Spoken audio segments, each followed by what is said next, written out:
The Warden of Stragview soared above the trees, following the pull of whatever he was feeling in the woods. He loved flying. He would have flown everywhere, except that regular people got more than a little on edge when you sprouted wings and took to the sky. He was also flying because setting foot in the forest might not be such a good idea right now.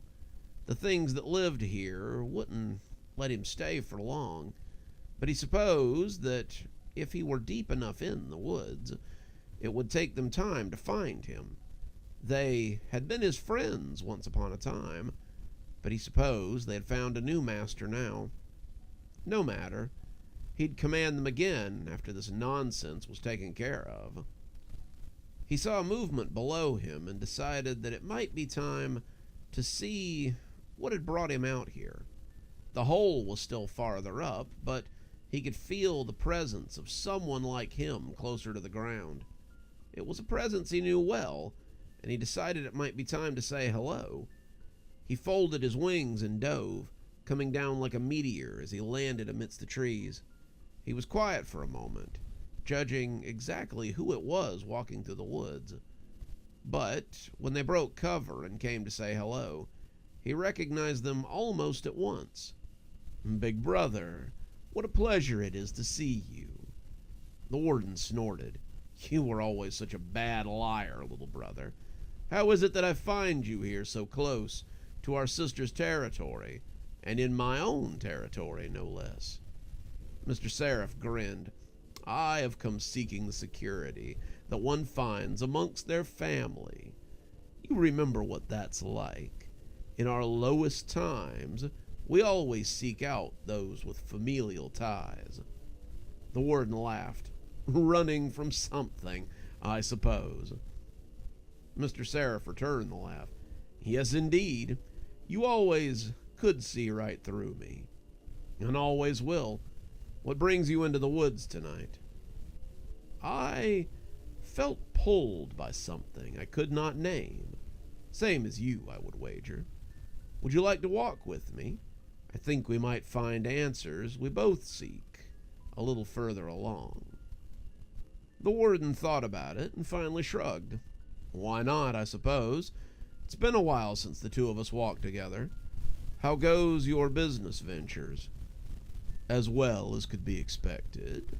I've made myself a very rich man, buying from mortals. They sell their gifts so easily, and for relatively little. I then sell what I buy to other mortals, who pay far more than what I paid the first group for their talent. It's a system with only one winner, and that winner is me." The warden shook his head, still as obsessed with wealth as ever. I suppose the apple did not fall far from the tree. It was never about the money," Mr. Seraph said. "Oh, don't get me wrong, the money is nice, but that was never the deciding factor." "Then, what has it all been for?" "Unlike our father, I was never truly interested in gaining or maintaining wealth. For me, it was always about the chaos that such actions reap.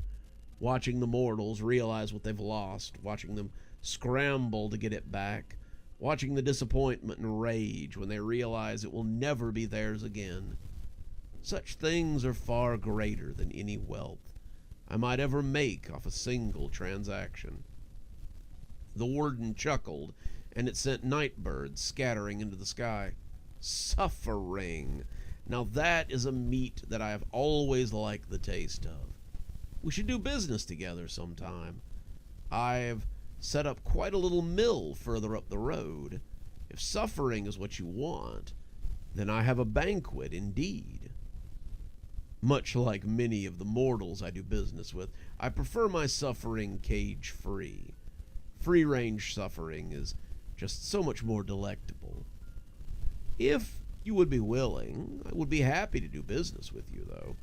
Our sister has forbidden me to go plying my trade in town, so I'm off to dine on whatever scraps I can find, or whatever animals are foolish enough to walk into my trap." The warden smiled, realizing he might be able to fix some of what was causing his melancholy. "I believe we may be able to help each other out, if you're willing to help your big brother with something pressing." The two of them spoke as they walked, years of bad blood disappearing rather quickly. Cashmere might not be big enough for two demons, but it appeared that prison had enough room for as many as could be found. Earl felt his hair stand up as the canopy rustled overhead. What was he doing? Everyone knew it was suicide to go into the woods after dark. Most people didn't even like going in there during the daytime, and here he was tromping through the dark woods in the middle of the night. Every cracked twig or night noise sounded like a slobbering beast preparing to fall on him. Every owl hoot or small rodent noise sounded like the stalking feet of some terrible creature. Earl also had to remind himself that there was a dangerous beastie out here. Whether she loved him or not, whether Candace cared for him or not, her other half may not have such feelings. If he happened upon this werewolf, then he could just as easily be torn into pieces as drawn into a furry hug. None of that mattered to Earl. He had to find her, and he had to do it quickly before the police did. He didn't want Candace to get hurt, but he also didn't want Sheriff Guthrie and his men to get hurt either. Parks and Woods were his friends, and the idea of his new girlfriend ripping them to shreds made him more than a little queasy. A branch broke behind him, sounding like a gunshot, and Earl went completely still. He turned his head slowly, probably looking like a cartoon character in one of those Hanna-Barbera shows, and what his flashlight fell upon was not a bloodthirsty werewolf, but something that looked like an insectoid mountain lion. It didn't appear to have any eyes, just a lot of shiny skin that moved unbroken from its nose to the base of its skull. What it did have was a mouthful of very sharp teeth. Its tongue was darting out to taste the air, its nostrils drinking in the smells of the night, and its head was pointed directly at Earl. Earl stood still, trying to make as little noise as possible, but he was quite sure that the creature could hear his knees knocking together. This thing was more than capable of ripping him to shreds, and he did not think that this was the form his girlfriend had decided to take. No, Earl was pretty sure that he had found out what was disappearing people out in the woods, and he was going to be as dead as the man that had been in her bathroom very soon. The creature took a step towards him, nose still twitching as it tried to find him. Earl had the sickening suspicion that it was blind, but it wasn't a notion that he wanted to test. He took a slow step backwards, but the second his foot came down on the dead leaves of the forest path, the creature's head whipped up in his direction. Earl put a hand over his mouth to muffle his ragged breathing, and the creature took another step in his direction. This was clearly why they had all been told to stay out of the woods. There were probably a lot of these things out there, and the last thing he wanted to do was run afoul of one of them. Earl kept stepping backwards, not really sure what he intended to do, but he had to stop himself from running with a great effort. Earl wanted to run away as fast as he could manage, but such a thing might draw the attention of this creature. It wouldn't do to get killed out here while Candace was still roaming around in her werewolf form. What would the police think if they found his corpse out here too? He didn't know, but as the creature prepared to spring on him, Earl closed his eyes and said a prayer to God to save him. Perhaps God even answered it, but it was Candace who ended up saving his life. The creature was about 2 seconds from burying him under a pile of armored chitin when something big and furry hit it in the dead center of the back and rolled it into the woods. Earl screamed and pulled himself into a ball as the two creatures battled over who was going to get to eat him. The furry creature raked its claws across the nightmare beast's skin, and it seemed to be bothered by all that smooth chitin no more than it would have Earl's clothes. The eyeless creature screamed like a woman and bit at the furry thing, but it spun out of its jaws and threw it into the woods with powerful arms. The shining cat creature seemed to remember that it had pressing matters elsewhere, and as it took off into the woods, Earl peeked out and saw that the furry creature that had saved his life was now ready to take its prize. It looked like the werewolf from that old movie about the tourist who found himself in London. It had a thick body with long, spindly arms. Its legs were jointed, so they bent backwards at the knee and then tapered down into powerful paws. Its jaws resembled a crocodile snout more than any wolf, and they were full of teeth that looked more than capable of reducing Earl to a pile of meat scraps. Its eyes were piss yellow, angry little pools that sat in its skull, and as it approached, Earl thought there might be something he could say to save himself. "Candace? Candace, it's me. It's Earl. I came looking for you." The creature stopped and turned its head to the side, like a dog contemplating a familiar voice. "I know you told me that it could be dangerous, but after I saw your apartment, I wanted to make sure you were okay. I don't see any full moon, so I guess it doesn't work the way it does in the movies." He said it with a chuckle, but the werewolf did not seem to share the humor. "Candace, you don't have to hurt me. You saved my life, and I'm real grateful for that. I can leave, and you can go back to whatever it is you need to do to find yourself again. I love you. I know it's a little early to say that, but I feel like I do. I've gotten to know you so much in the last few weeks, and I really think that you could be the person I was meant to find. I didn't ever think it would happen to me. I assumed I'd just be a lonely gravekeeper till I died, but you've made me think there might be a future for the two of us. I suppose there won't be if you tear me into little strips, but I hope you've got enough of yourself in there not to kill and dismember me on general principle." Whatever was left of Candace seemed to be trying to keep the beast from killing Earl. It put its hands in its furry head and closed its ears as it swayed a little. It snapped at the air, Earl taking another step back as he worried it might pounce on him. And when it opened its eyes and looked at him, he was sure that he saw a bit of Candace's old self deep down in those yellow pits.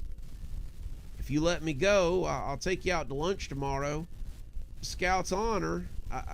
I'll even make sure it's somewhere with good food and less grease than the diner." The Candace werewolf stared at him for a count of 5. 5 of the longest seconds in Earl's entire life, and then it threw itself sideways into the woods and ran off into the trees. Earl breathed a sigh of relief, realizing that somehow he had lived through this, and beat a hasty retreat as he headed as far from the woods as he could get. Sheriff Guthrie spun to look at every sound around him. He wished he had let Deputy Parks and Deputy Woods come with him, but he knew that was just the nerves talking. "Jumpy thing, ain't you?" Sheriff Guthrie supposed he wasn't alone out here.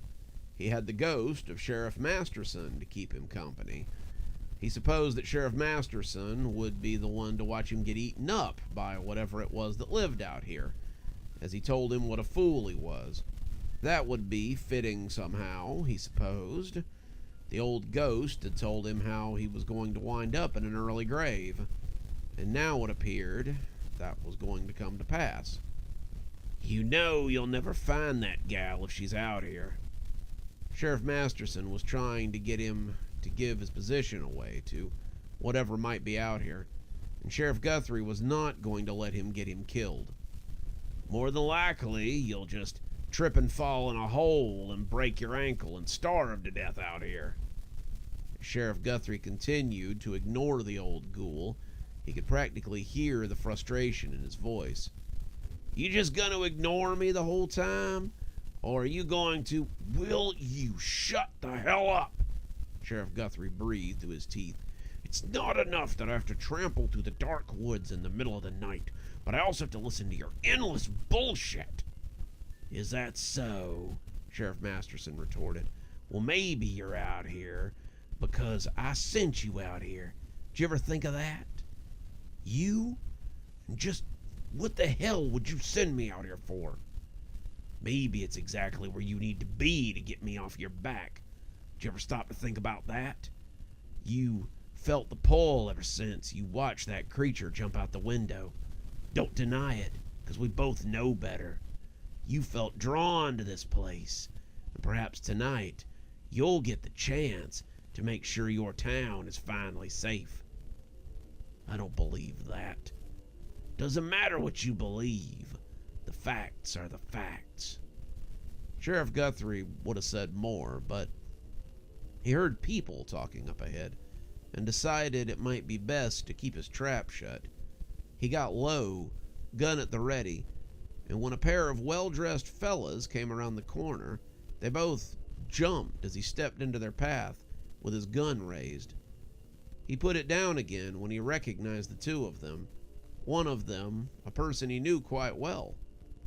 Warden, and you're Mr. Sara? Seraph, said the man in the rumpled business suit. What are you two doing out here? Given that this is my property, I could ask you the same thing, the warden asked him curtly. Sheriff Guthrie lowered his gun. This is state property. Just because you're the warden doesn't mean you own the whole woods. The warden gave him a waxy smile. Think whatever you like, Sheriff. My associate and I were out for a walk. Why don't you come join us? I have a feeling we're all heading to the same place. Sheriff Guthrie felt his gun shake a little. How do you know that? Oh, call it a hunch. Good evening, everyone. It's me, Dr. Plague. Thank you so much for joining us for tonight's show. If you think you might like a little more spooky in your life, then please feel free to click on one of the videos we have up here. Maybe look at one of the playlists if you're trying to get caught up. I know, there's so many videos on the channel. There's so many series that are going at the same time. Sometimes you just need a little refresher course, and I gotta say, I always enjoy the views. If you're not subscribed, feel free to hit that subscribe button. Maybe hit the bell so you don't miss anything. We upload a lot on this channel, so you won't want to miss a single story as they come out. If you'd like to support the channel, you can click on the Amazon link down there. There's quite a few books in my Amazon account. You can have a look, and if you'd like a signed copy, get up with me through email, and I'll be happy to work something out with you. Also, there's links to my Patreon, and you can become a member on the channel if you'd like your spooky a little bit early. Patrons and members on the $5 tier get their videos 12 hours early. That's in the morning as opposed to in the evening. Patrons at the $10 level also get a signed copy of my book anytime I write one. Speaking of my patrons, you should see them appearing right now. Just wanted to take a minute to say how much I appreciate all of you. Patrons, subscribers, however you give to the channel. I really appreciate everything you do, and it truly touches me that you have chosen to support the channel in this way. Well, that's enough for now. Till next time, Dr. Plague, signing off. Have a wonderful evening.